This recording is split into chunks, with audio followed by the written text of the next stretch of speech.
নমস্কার বন্ধুরা, কেমন আছেন? তো আমি অনেকদিন আগেই বলেছিলাম যে একটা ভ্লগ শেয়ার করব, যে আমি এখানে একটা মূর্তি পাড়ায় গেছিলাম আর কি। তো ওইটাই আপনাদের দেখানোর চেষ্টা করছি, যে এখানে ওদেরই নিয়ে গেছিল, ওদের বাড়ির পাশেই আছে, কিন্তু বাড়ির পাশে থাকলো রাস্তাটা এত যে সহজ সরল রাস্তা সেটা নয়। এই যে বন বাদার পেরিয়ে, পুকুর ঘাট পেরিয়ে, তাল গাছ টাল গাছ আছে। আমি দিনের বেলা বলে খুব খুশিতে একদম আছি, এদিকে পুকুর টুকুর আছে, কিন্তু রাত্রিবেলা তো আমার দ্বারা সম্ভবই না এই পাশ দিয়ে চলার আর কি।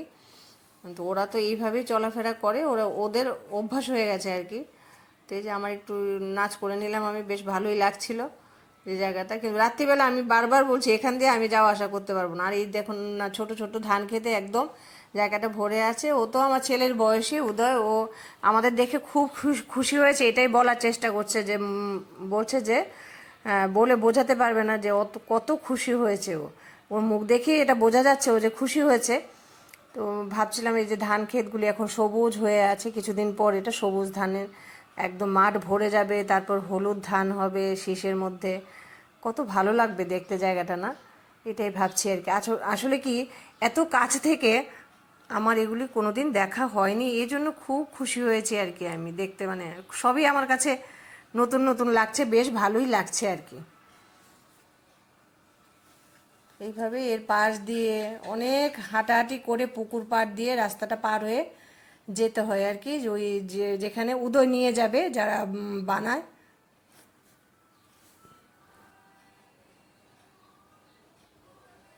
এই যে চারিপাশটা শুধু জঙ্গল আর জঙ্গল। তারপরে দেখুন একটা ছোট্ট সাঁকো, এটা দিয়ে ওরা রাত বিরেতে কি করে যায়, আমার তো একদম আত্মারাম শুকিয়ে যাচ্ছিল। কিন্তু যদিও নিচে যে খুব গর্ত তা নয়, কিন্তু ব্যথা তো পাবো পড়লে।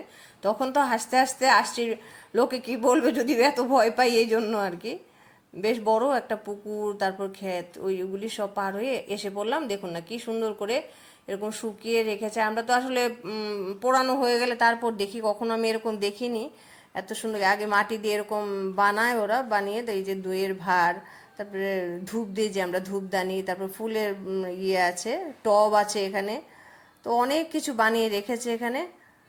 এই যে মাটিগুলি আছে, এইগুলি মাটিগুলিকে ওরা পা দিয়ে নরম করে তারপর এটাগুলো বানায়। আর উনি যেগুলো বানিয়ে ফেলেছেন কিছু কিছু জিনিস, সেগুলিতে রং করছেন আর কি।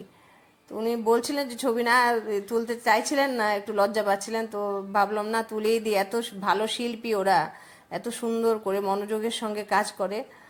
আমরা তো আসলে রেডিমেড পেয়ে যাই, তখন তো জানিও না বুঝিও না কে বানালো, কি কি কষ্ট করে বানালো, সেটা তো আমাদের মাথায় আসে না। এই যে সব উনুন টুনুন আছে, এই যে কড়াই, ছোটদের খেলনার জিনিস আর কি। আর আমি তো ছোটবেলায় সেরকম আউটডোর গেম খেলিই নি, যা বলতে গেলে সারাক্ষণ ইনডোর গেম খেলেছি, রান্নাবাটি খেলেছি, পুতুল খেলেছি। এইগুলি দেখে আমার সেই আগের কথাগুলি মনে পড়ে গেল আর কি। আর বেবিটা ওদেরই বাড়ির বেবি, ওনার যে বানাচ্ছে রং করছিলেন ওনার নাতি। তো আমি একটু কোলে তুলে নিলাম, আমার তো বেবি দেখতে, কিন্তু ও তো অবাক হয়ে আছে, কখনো দেখেনি তো, এই জন্য আর কি। এই যে ওদের ঘরেও প্রচুর এরকম বানিয়ে রেখেছে, এখানে উনুন টুনুন আছে। তারপর এই যে পুতুল, কি সুন্দর সুন্দর পুতুল বানিয়ে রেখেছে। আমিও ছোটবেলা বানাতাম, এইগুলি দেখে সেই ছোট্টবেলায় মনটা ফিরে গেল আর কি। নস্টালজিক হয়ে পড়েছি, খুব ভালো লাগছে। ভাবছি একটা দুটো পুতুল তো আমি কিনে নিয়েই যাব, আমার ঘরে রেখে দেবো সাজিয়ে, মনে পড়বে হয়তো এখানে এসছিলাম, এদেরকে দেখেছিলাম সামনে থেকে। এই যে পুতুলগুলো কি সুন্দর করে রং টং করে। আর উদয়ের কাজ হলো এখানে, উদয় এই জন্যই নিয়ে এসছে এখানে, যে মানে বিভিন্ন জিনিস টিনিস আছে না, এগুলির মধ্যে ছবি আঁকে। ওই যে যিনি বানাচ্ছে, রং করছিলেন, তো ওনার ছেলে, ছেলের বউ, আর ওই যে বেবিটা, বেবিটার মা আর কি। ওই এখানে এসে দেখুন না কি খুশি খুশি আছে, একদম হাসি হাসি চেহারা নিয়ে তাকিয়ে আছে। আমার কোলে যখন উঠেছিল অবাক হয়ে দেয়। এই যে উদয়, ওই ওদের বাড়িতে এগুলিকে এঁকে টেকে দেয় আর কি। ওর অনেক গুণ আছে, পড়াশোনা করে, টিউশন করে, তারপর ইয়েতে কাজ করে, জমিতে কাজ করে, আবার এদের ইয়েগুলির মধ্যে এঁকে টেকে দেয় আর কি। তো কীভাবে পুরো বাড়িটা ঘুরিয়ে দেখলাম, সারা বাড়িটার মধ্যে এরকম মাটির জিনিস ছড়িয়ে ছিটিয়ে আছে চারিদিকে। তো বলছিল এই যে নিচে যে চাকতিটা দেখা যাচ্ছে দাটার নিচে, ওইটাতেই ঘুরিয়ে ঘুরিয়ে বানাতো, কিন্তু এখন নাকি সরকার অনেক সুযোগ করে দিয়েছে, ইলেকট্রিক মেশিন কিনে দিয়েছে এগুলো বানানোর জন্য। এতে ওদের পরিশ্রমটা অনেক কমেছে। নিশ্চয়ই এটা একটা ভালো ইয়ে করে প্রয়াস সরকারের, সাধুবাদ জানাতেই হয়।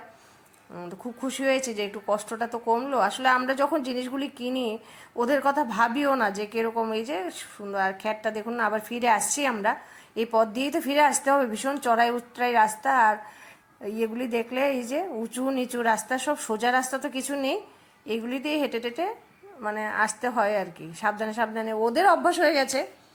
আর সূর্য এদিকে ডুবে যাচ্ছে প্রায়, আমরাও বাড়ি ফিরে আসবো।